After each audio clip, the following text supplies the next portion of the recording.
John, and I'm joined here by Callie the cat.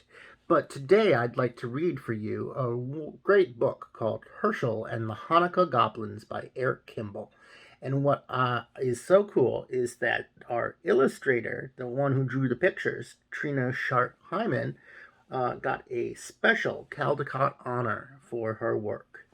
I absolutely love this book, and even if you don't know anything about Hanukkah, I hope you learn. This is Hershel and the Hanukkah Goblins. It was the first night of Hanukkah. Hershel of Osterpol was walking down the road. He was tired and hungry. Nonetheless, his step was light. Soon he would reach the next village, where bright candles, merry songs, and platters piled high with tasty potato latkes awaited him. But when he arrived, the village was silent and dark. Not a single Hanukkah candle could be seen. "Isn't tonight the first night of Hanukkah?" Hershel asked the villagers. "We don't have Hanukkah, Hershel," one of them answered sadly. "No Hanukkah? How can that be?" "It's because of the goblins. They haunt the old synagogue at the top of the hill. They hate Hanukkah. Whenever we try to light a menorah, the goblins blow out the candles. They break our drails. They throw out our potato latkes on the floor. Those wicked goblins make our lives miserable all year long. But on Hanukkah, it is really bad." Hershel knew he must help the village people. "I'm not afraid of goblins," he said. "Tell me how to get rid of them." "It's not as easy as you think," the rabbi warned. "You must spend 8 nights in the old synagogue. The Hanukkah candles must be lit each night. On the 8th night, the king of the goblins must light them himself. That is the only way to break their power." "I'm not afraid, Rabbi," Hershel said. "If I can't outwit a few goblins, then my name isn't Hershel of Osterpol." The villagers wished Hershel good luck. They had no potato latkes to give him, so they packed several hard-boiled eggs for him to eat, along with a big jar of pickles. The rabbi gave Hershel a brass menorah, a package of candles, and a box of matches. Then the villagers said goodbye. Nobody expected to see Hershel again.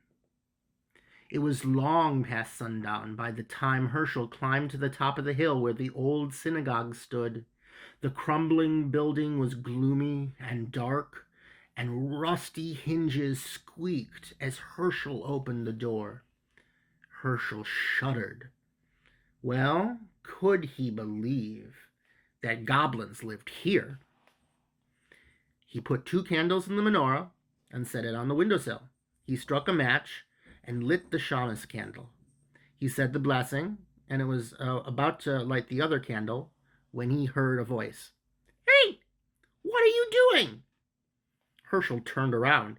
There was a goblin no bigger than a horsefly, with a long pointy tail and 2 little bat's wings hovering in the air. "I'm lighting Hanukkah candles," Hershel said. "Tonight is the first night of Hanukkah." "Oh, no, it's not. We don't allow Hanukkah, not around here." "Is that so?" Hershel said. "Who's going to stop me, a little pipsqueak like you?" "I may be little, but I'm strong," said the goblin. "Really? Can you crush rocks in your hand?" asked Hershel.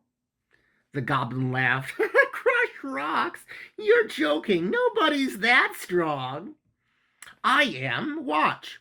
Hershel took a hard-boiled egg from his pocket and squeezed it until the yolk and the white ran through his fingers. "That is how hard I'm going to squeeze you if you try to stop me from lighting these candles." The little goblin's eyes opened wide, since in the dim light the egg looked exactly like a rock. The little goblin shook with fear. You leave me alone," he squeaked. "Gladly," said Hershel, "if you let me light my candles in peace." All right," said the goblin. "One night won't make a difference, but But you better not be here tomorrow. Big, scary goblins are coming, much bigger than I. If they catch you lighting Hanukkah candles, you'll be sorry." "We'll see about that," Hershel said to himself, and he lit the first candle. On the second night, another goblin appeared. This one was big and fat and waddled like a goose. Hershel was finishing his dinner of pickles and hard-boiled eggs. "Have some pickles," he said to the goblin. "Pickles? Here, catch." Hershel tossed him a sour pickle. The goblin caught it in his mouth and swallowed it. Pickles are good. Do you like them? I have plenty in this jar. Take all you want." The greedy goblin grabbed as many pickles as his claws could hold, but when he tried to pull his fist out of the jar, he couldn't. "I'm stuck!" the goblin shouted. "You put a spell on this jar to hold me fast."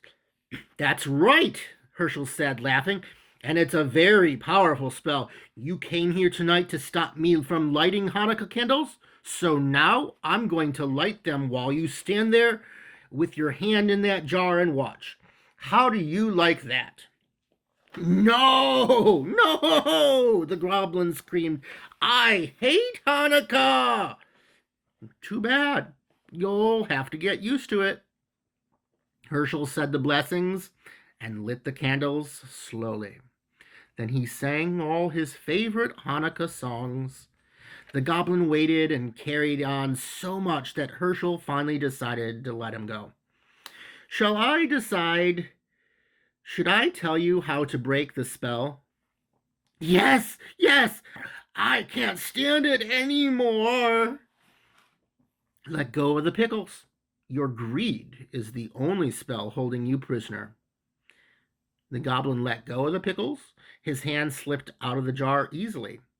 How that goblin raged! He had stood there with his hand in a pickle jar while Hershel lit Hanukkah candles under his nose. The furious goblin stamped his foot so hard that he shattered into a million pieces. The wind blew them away. The third night came. Hershel felt something watching him as he set the candles in the menorah. Instead of lighting them, he began playing with the dreidel. An hour passed. Hershel looked up. Sitting across the table was another goblin. This one had a fierce red face and two enormous horns. "It's getting late," the goblin said. "When are you going to light the candles?" "Later. There's plenty of time." Hershel spun his dreidel. "This is more fun." "What are you playing with?" the goblin asked. "It looks like a top." "It's a dreidel. Don't you know about dreidels?" "No." "Too bad. Dreidels are lots of fun. You can also make lots of money if you know how to play." "Really?" The goblin was interested now. All goblins like money. This one was no exception. "How do you play?" "It's very simple," Hershel said, "but you must have gold. That's the first rule." "I have plenty. Is this enough?" The goblin poured a pile of gold coins onto the table. That's fine," Hershel said. "Listen carefully now. This letter is Shin. It comes up if you give me a handful of gold. This letter is Hey. If it comes up, you give me half your gold. This is Gimmel. If the dreidel falls on this letter, you give me all your gold. Understand?" "Wait, there's one letter left. What is this one?" "That's None. If the dreidel falls on None, I don't give you anything. Ready? Let's play. You go first." The goblin spun the dreidel. The little top whirled round and round. When it fell, the letter on top was Shin. "Too bad," Hershel said, taking a big handful of the goblin's gold. "Try again. Maybe you'll have better luck." The goblin spun the dreidel once more. This time it fell on Hay. "Oh, this isn't your night," Hershel said, helping himself to half the goblin's gold. "One more time. Your luck is bound to improve." Once again, the goblin spun. This time the dreidel landed on Gimmel. Too bad, Herschel sighed as he took the rest of the goblin's gold. Would you like me to spin? Yes, the goblin grumbled. He was very unhappy about losing his money. Herschel spun the dreidel. This time the letter none was on top. Oh my, I don't give you anything. I get to keep all the gold. Say, that was fun. Get some more gold, and we'll play again. What about the Hanukkah candles? We'll light them later. There's plenty of time. Not for me, the goblin said. I'm leaving now. I don't like this game. I don't like Hanukkah, and I don't like you. Don't go, Herschel pleaded. I know lots of games. Stay a while. We'll have fun. Goodbye. The goblin spread his wings, swooped out the door, and flew off into the night. Herschel lit the candles all by himself. On the following nights, other goblins came. One had 6 heads. One had 3 eyes. All were terrible and fierce. They growled and roared, and they changed themselves into horrible shapes. They tried to stop Herschel from lighting the Hanukkah candles, but Herschel fooled them all. Finally, the 7th night arrived. 8 tiny candles flickered on the windowsill. Herschel sat back to enjoy their light. Where were the goblins? Had they finally given up? Herschel felt very sleepy. His eyes closed. Suddenly, he sat up. He heard a horrible sound, a voice that sounded like the cracking of bones.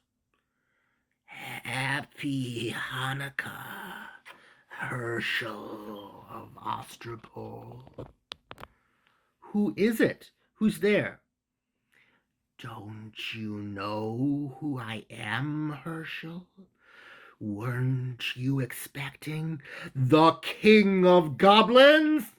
The voice rose to a hurricane roar. It ripped the shingles from the synagogue roof and shattered the windows. The Hanukkah candles reeled in the savage blast, but they did not go out. You're too early, Herschel shrieked. You're not supposed to come until tomorrow.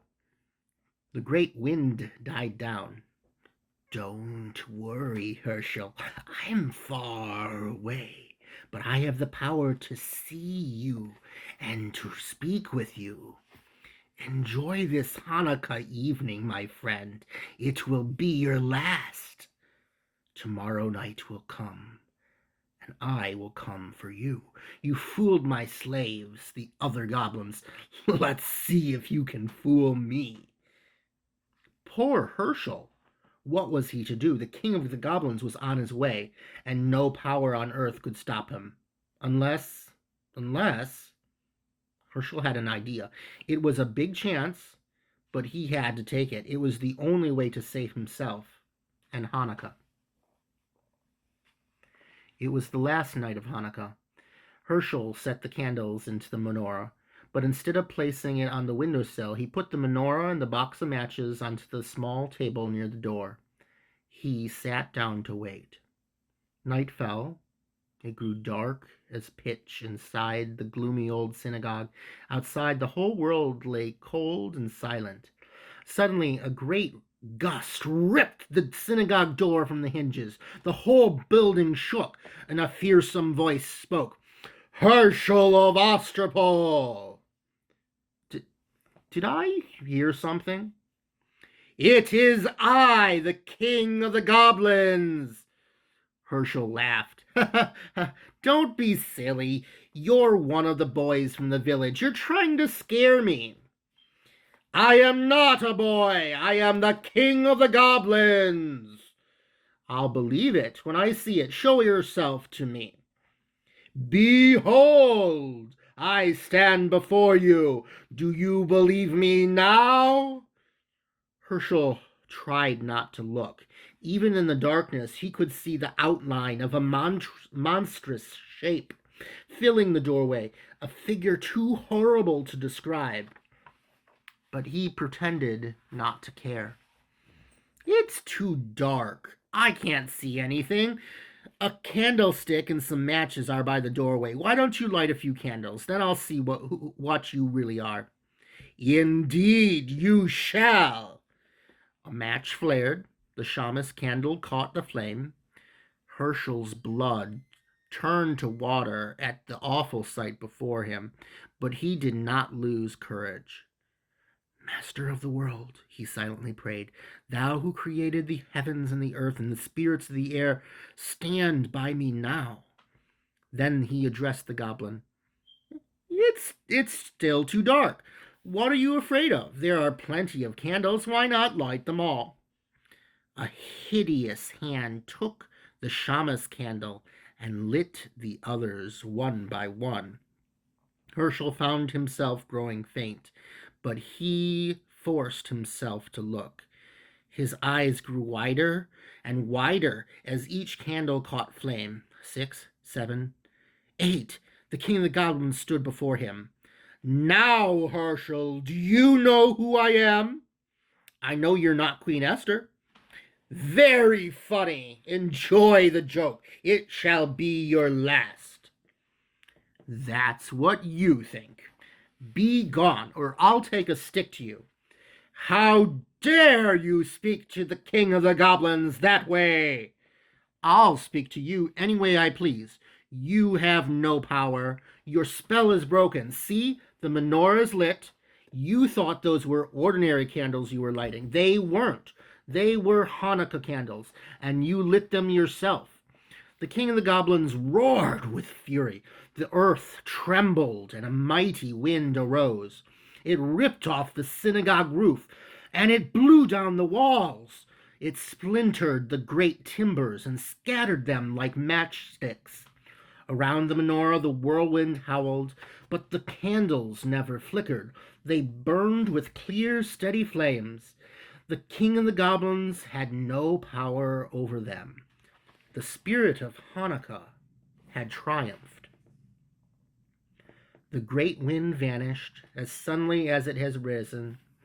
Hershel rubbed his eyes. The night was as still as before, even though the synagogue was gone.